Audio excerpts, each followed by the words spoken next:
Bloomberg News. Well, we head now over to Japan's election. It is coming up this Sunday, and the question is, will a possible shift in power also mean a shakeup for the Japanese stock market as well? We're putting that question to well-known investor Marc Faber. He's editor and publisher of the Gloom, Boom, and Doom Report. He comes to us via phone this morning from Thailand. Good morning, good evening to you, sir. It is thought that this will be a historic election in Japan, that the Liberal Democratic Party may be ousted from power. Will this have investable outcomes for you? Well, I think that at worst, the market isn't going to do anything. But obviously, if any positive development occurs, then the market could have quite a rally here, for the simple reason that we're still very low in terms of share prices in Japan.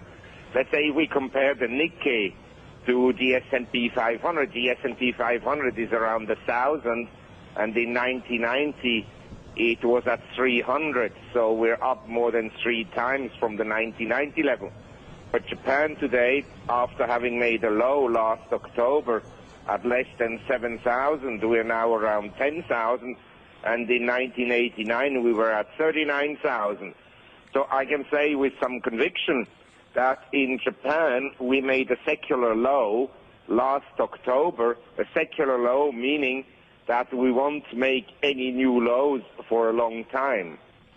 Now, when we are talking about the new party that may be coming into power, is anticipated to win the election, the Democratic Party of Japan, the thought is that they may change their approach to ties within the Asian region and perhaps back away a little bit from the ties with the United States.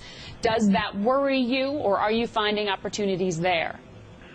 No, I think that in general, all countries in Asia will become more Asian-centric than U.S.-centric, for the simple reason that Asia has now learned that you can't rely on exports to the U.S. for continuous growth, and that Asia has to grow within itself.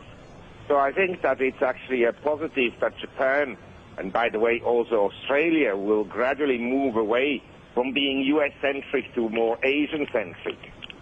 You're seeing that gravity shift towards Asia that we've heard people talk about. When you look around the world right now, Mr. Faber, I know you've been critical of some of the central bank's actions to make efforts to rescue us out of this financial crisis. What are your thoughts about globally where we are in the state of recovery, with particular attention here in the United States? Well, I think that the global economy fell off a cliff between September 2008 and March 2009, and through the fiscal packages and easy monetary policies, we've stabilized the global economy, but at a lower level than, say, the peak economic activity we had in 2006 and early 2007. So yes, we stabilized the global economy. Doesn't mean that anytime soon we will see a resumption of strong growth. You said, sir, earlier this month, or have been credited as having said, that a total breakdown of the financial system is likely still ahead of us. Do you still believe that? Yes, but as I said previously, it may only happen in 5 to 10 years' time.